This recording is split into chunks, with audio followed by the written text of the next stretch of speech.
a little bit different through each cycle, but this particular event, a lot of people don't know this, but Edgar Cayce talks about this, and through his work, I discovered that what we associate with the fallen angels actually happened during the days of Atlantis. That's when it started. And in that particular time, and Edgar Cayce talks a lot about this, there was splicing going on. There was DNA splicing. And there was a feud that developed through a couple of different groups. Humanity kind of split in two. And there was a group called the Sons of the Law of One and a group called the Sons of Belial. And the Sons of Belial were they were doing this. They were creating all kinds of little monsters. Edgar Cayce talks about how they had, there were human beings that were spliced. They had fish parts and tree parts, and it was just a nightmare. And a feud developed because the Sons of the Law of One understood the sacred science, and they knew that this was wrong, and that this would ultimately lead humanity to its downfall. But they also realized that these beings had souls. And the Sons of Belial that were going around tweaking everything and mixing all of these different genetic stock were creating slaves, and that's how they treated these creatures as slaves. So I know that a lot of people who are familiar with Zecharia Sitchin's work have been confronted with the idea that the Anunnaki came in and engineered humans as a slave race, and I personally think that that's very, very wrong, because we are always already here before we have this kind of interaction. Humanity is not created to be a slave race. I think humanity is being de-evolved into a slave race, but that was never the intention. That's not what we're here for. I'm going to deviate just a little bit before I go back to it, but I was fortunate enough to get an original Edgar Cayce manuscript that was a commentary on the Revelation, and that's all it's about. And what really shocked me about this book is that it's all about the human body and how beautiful it is and how it's the bridge for us. It's the bridge between the mystical and the material world. And it was built with very, very specific functions and abilities. And when the human body becomes damaged, we start to lose some of those abilities, and the bridge kind of breaks down. And so if it breaks down too much, you can have a point where you have man behaving like a brilliant animal instead of God experiencing a physical existence. So it becomes a very different kind of situation. The Book of Enoch is something that I really encourage people to read, because it's really the opposite story of the Sumerian tablets.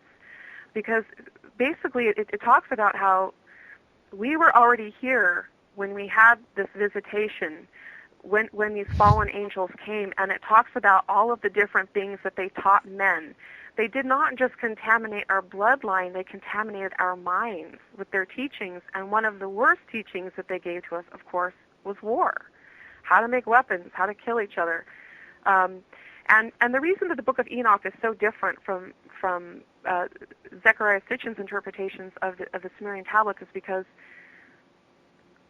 it very clearly states that it's from the victim perspective. And of course, the winners write history. So I'm in agreement that just because we found it written down on a 10,000-year-old tablet doesn't mean it's true. But when it comes from the victim perspective, what you find is you find a bunch of people who had an encounter with the race that really just kind of contaminated everything.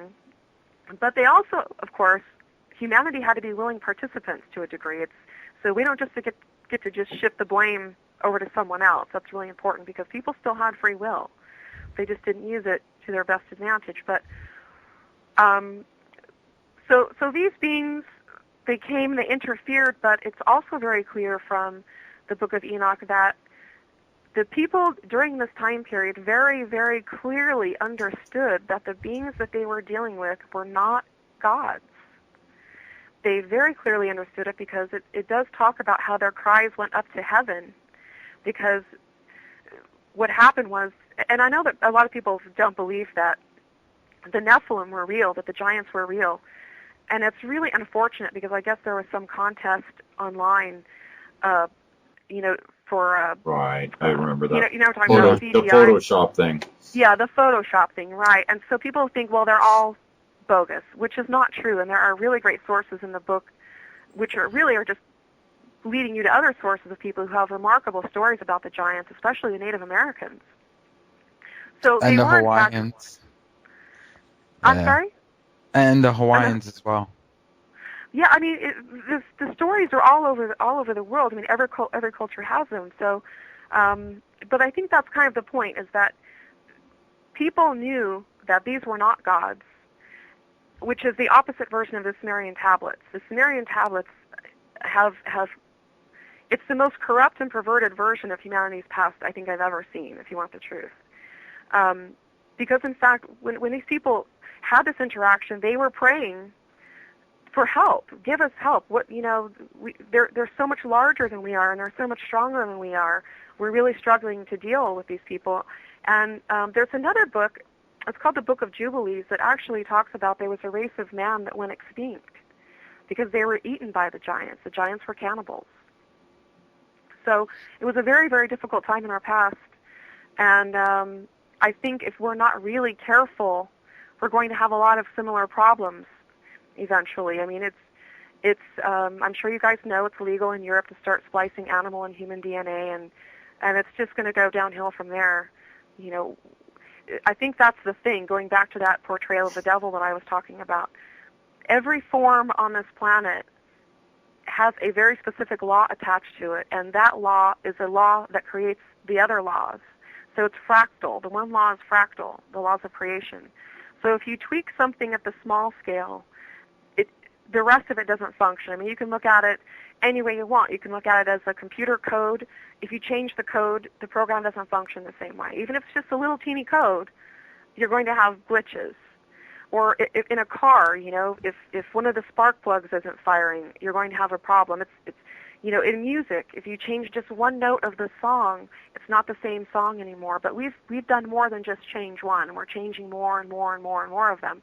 And so the problem will eventually arise that life will not be able to thrive because all of the laws that life are built on have been spliced with other things that, people don't understand the original pattern or purpose anymore. So, and then money gets involved, and then you start patenting things. And of course, you can't patent nature. So you have to tweak it so that you can patent it, which is bad. So we have a lot of lessons to learn, but we'll get there.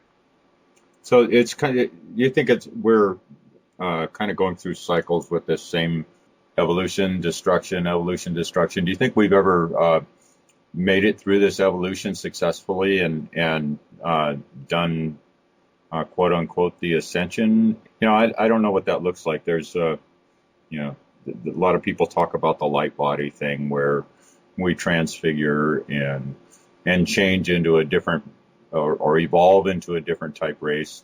You think we've ever gone through on this planet, the human race has made it through that type of a point?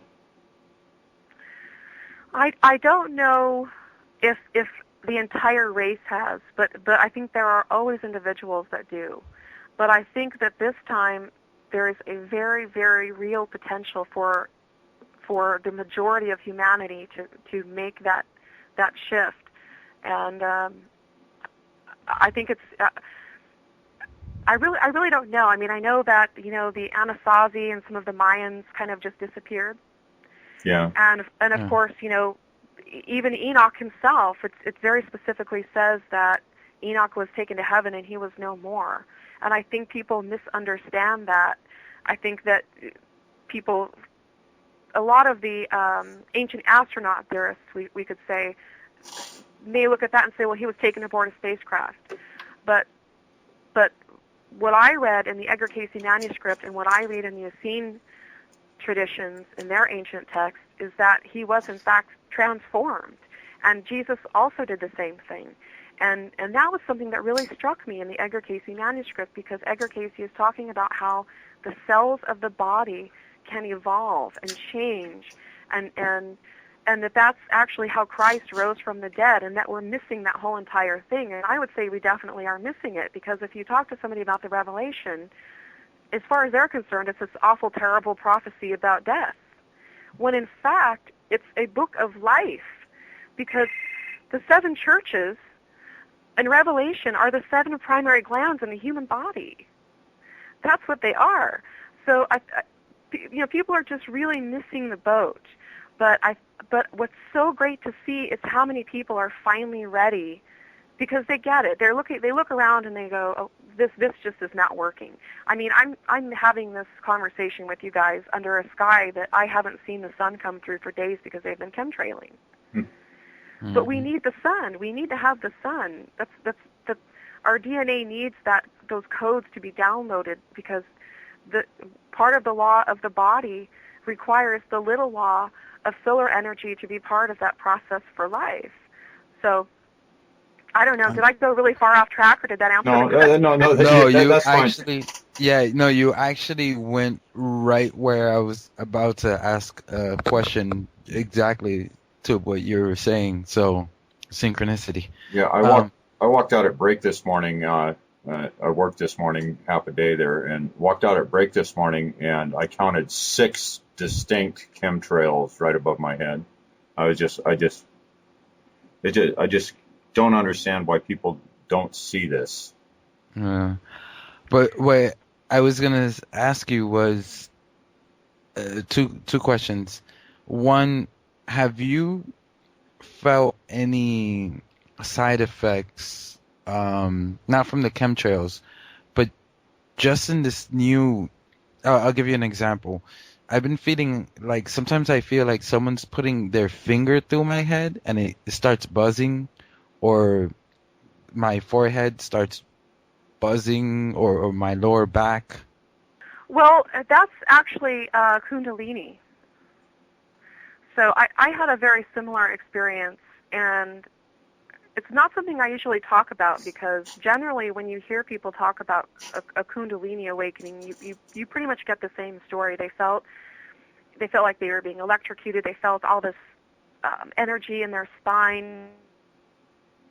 No, but I'm talking about constantly, not just during my meditations, just walking down the street and all of a sudden get this buzz.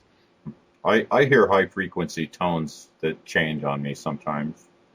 We lose you, Crystal? Crystal? I think we lost her for a second. Oh boy, the tone in my ear just started screaming. Yeah, let's call her back. Still says we're hooked up. Hang up and call again, I guess. Yeah. Can you guys hear me now? Yeah, we can hear you now. Okay, I don't know what happened. The line went dead, and then all of a sudden, I was just going to hang up, and then all of a sudden I heard you guys talking, but you couldn't hear me, so I'm not sure what happened. Were we talking about something we weren't supposed to be talking? That could be, but anyway, what it was is that, like I really care, but what the experience that I had with Kundalini was very, very different from what other people say that they experience. So different that I don't really even talk about it, because I think it would really kind of freak people out. But part of it was very similar to what you're saying, with feeling like there's a hand kind of moving around in your head. Mm-hmm.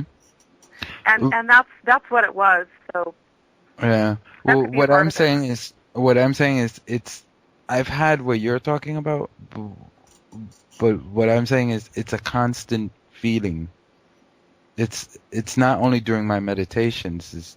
I'm walking in the street and all of a sudden it starts buzzing, and I've also and my wife can attest to this, that like the shape of my head has changed, and then I was doing research and I found out that it actually does change the shape of your head. Prolonged meditation over the years.